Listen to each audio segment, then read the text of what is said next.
Hi guys, welcome to Akshaya vlogs. இன்றைக்கி நம்ம சேனலில் நாட்டுக்கோழி குழம்பு எப்படி வைக்கிறதுன்னு தான் பார்க்க போகிறோம். அதுக்கு ஃபஸ்ட்டு ஒரு கைப்பிடி அளவுக்கு சின்ன வெங்காயம், 6 பல் பூண்டு, கொஞ்சம் சீரகம், இது எல்லாத்தையும் சேர்த்து மிக்சியில் பல்ஸ் மோடில் வச்சு இது மாதிரி அரைச்சி எடுத்துக்கோங்க கொரகொரப்பாக. நெக்ஸ்ட்டு ஒரு பேஸ்ட்டுக்கு ரெடி பண்ணிக்கலாம். 6லேருந்து 8 சின்ன வெங்காயம், 1/2 டீஸ்பூன் சீரகம், 1/2 டீஸ்பூன் சோம்பு, 1 டீஸ்பூன் அளவுக்கு மிளகு, அப்புறம் துருவன தேங்காய் 1 கப் அளவுக்கு நான் எடுத்திருக்கேன். இதை வந்து சின்ன மூடி தேங்காயில் ஒரு அரை மூடி எடுத்திருக்கேன். நெக்ஸ்ட்டு ஒரு அரை டீஸ்பூன் கசகசா, இது எல்லாத்தையும் ஆட் பண்ணி பேஸ்ட் பண்ணி எடுத்துக்கலாம்.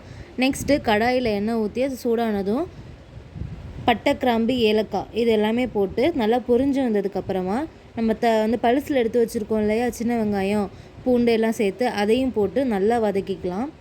இது நல்லா கலர் மாறுற வரைக்கும், அப்புறம் அதோட ராஸ்மெல், ஆனியனோட ராஸ்மெல் போகிற வரைக்கும் நல்லா வந்து வதக்கிட்டு இதில் கொஞ்சம் தாராளமாகவே கருவேப்பிலை போட்டு அதையும் சேர்த்து நல்லா வதக்கிக்கலாம். வெங்காயத்தோட நல்லா பச்சை வாசனை போனதுக்கு பிறகு இஞ்சி பூண்டு பேஸ்ட்டு, நான் ஒரு 1.5 டேபிள் ஸ்பூன் அளவுக்கு இஞ்சி பூண்டு பேஸ்ட் ஆட் பண்ணியிருக்கேன். இது நாட்டுக்கோழிங்கிறதுனால கவுச்சி ஸ்மெல் அதிகமாக இருக்கும்.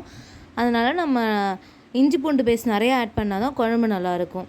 இதோட பச்சை வாசனையும் நல்லா போகிற வரைக்கும் நல்லா இதை வந்து வதக்கி எடுத்துக்கலாம்.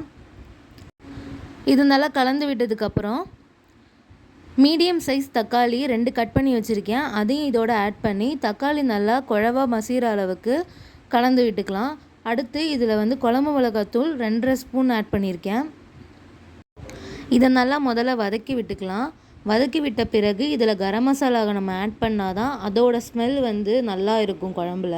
நம்ம ஃபஸ்ட்டே சேர்த்து போட்டு இதையும் வதக்கிட்டோம் அப்படின்னா இதோட ஸ்மெல் ரொம்ப இருக்காது.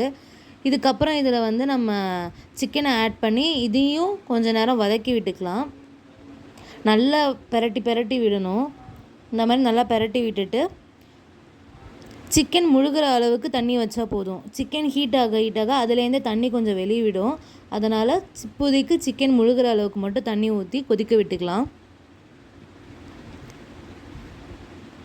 ஒரு மூடி போட்டு இதை வந்து கொதிக்க வச்சுக்கலாம். ஒரு 5லேருந்து 10 நிமிஷத்துக்கு கொதிக்க வச்சு எடுத்ததுக்கப்புறம் நம்ம அரைச்சி வச்சுருந்தோம் இல்லையா பேஸ்ட்டு, அதையும் இதோட ஆட் பண்ணி நல்லா கலந்து விட்டுக்கலாம்.